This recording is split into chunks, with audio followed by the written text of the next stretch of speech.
بسم اللہ الحمد للہ والصلاة والسلام علی رسول اللہ وبعد۔ اہل بدعت جو بھی افراد ہوتے ہیں ان کے اندر اگر کوئی محاسن یا خوبیاں ہیں تو انہیں برسر عام بیان نہیں کرنا چاہیے۔ ایک بدعتی انسان چاہے اس میں 100 خوبیاں ہوں، وہ برسر عام بیان نہ کی جائیں، یہی سلفی منہج ہے، کیونکہ سننے والوں کے دلوں میں پھر بدعت اور اہل بدعت کے تعلق سے نرم گوشہ پیدا ہوگا، مداہنت پیدا ہوگی، جیسا کہ خاتم رضوی کے انتقال پر کچھ حلقوں سے تعریفی اور تحسینی کلمات آ رہے ہیں، اور یہ نرم گوشہ پیدا کرنے کا ذریعہ ہے، جبکہ حق یہ ہے کہ بدعت اور اہل بدعت کے بارے میں ہماری فکر، ہماری سوچ، عقیدہ اور ہمارا رویہ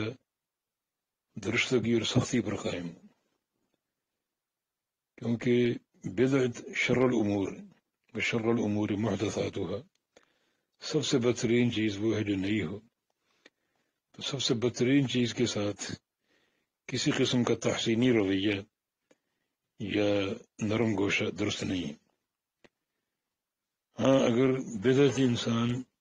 زندہ ہو، آپ کے سامنے ہو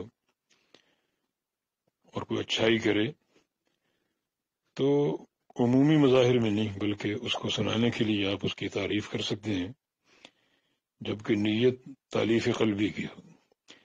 کہ اس کے ہم محاسن ذکر کریں۔ ہو سکتا ہے ہماری طرف مائل ہو اور بدعت کو چھوڑ دے اور راہ راست اختیار کر لے، تو وہ اس کی زندگی کے ساتھ مشروط ہے، لیکن فوت ہونے کے بعد اس کے محاسن ذکر نہیں کیے جا سکتے، اور وہ بھی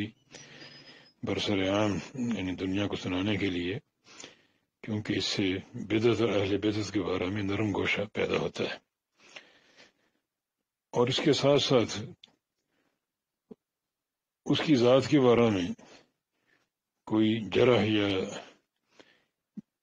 کسی قسم کی جو ہے وہ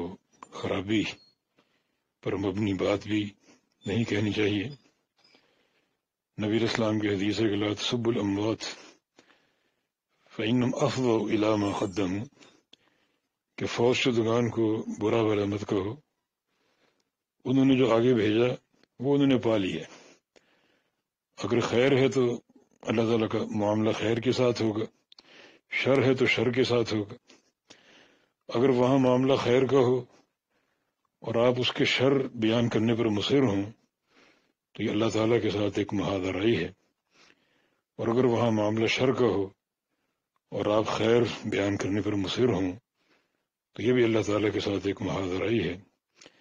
جب وہ دنیا چھوڑ چکے، آگے پہنچ چکے، تو آگے کا معاملہ کوئی نہیں جانتا، کیونکہ توبہ کا دروازہ اس وقت تک کھلا ہے جب تک جان حلق میں نہ پھنس جائے۔ تو ہمیں معلوم نہیں ایک شخص کا وقت موت کیسا ہے اور اس کی توبہ کا معاملہ ہوا یا نہیں ہوا، اس لیے ہم ذات کے حوالے سے نہ تعریف کریں کہ وہ اہل بدعت میں سے تھے، اور نہ اس کی تحسین کریں کہ وہ اہل شرک میں سے تھے، اور اس کے ساتھ ساتھ ان پر جرح بھی نہ کریں، کیونکہ ان کا آخری معاملہ ہم نہیں جانتے۔ اور پھر نبی علیہ السلام نے منع کیا ہے کہ فوت شدگان کو برا بھلا مت کہو، وہ جو ان کا معاملہ ہے وہ اللہ تعالیٰ کے یہاں پا چکے ہیں، تو آپ کا برا بھلا کہنا کوئی اس کا فائدہ نہیں ہے۔ البتہ آخری بات یہ ہے کہ جو ان کی بدعت اور شرک کے معاملات تھے ان کی بھرپور مذمت کریں، اور مذمت کا رنگ عمومی ہو، بدعت کا رد کریں، شرک کا رد کریں، تو یہ ایک منہج ہے سلف صالحین کا۔ اللہ رب العزت ہمیں صحیح فہم کی توفیق دے۔ بدعت اور شرک کے رد کے وقت اگر اس شخص کا نام لے لیں جس سے وہ بدعت منسوب ہے تو کوئی حرج نہیں ہے، کیونکہ مذمت آپ اس کی ذات کی نہیں کر رہے بلکہ اس کردار کی کر رہے ہیں جو اس کے اندر موجود تھا۔ توبہ کی ہو یا نہ ہو، دونوں صورتوں میں اس کا نام لے کر اس کی بدعت کی آپ مذمت کر سکتے ہیں، کیونکہ یہ ذات پر جرح نہیں ہے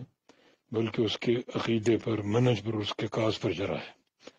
جو کہ واجب ہے۔ واللہ تعالی اعلم۔ السلام علیکم ورحمۃ اللہ وبرکاتہ.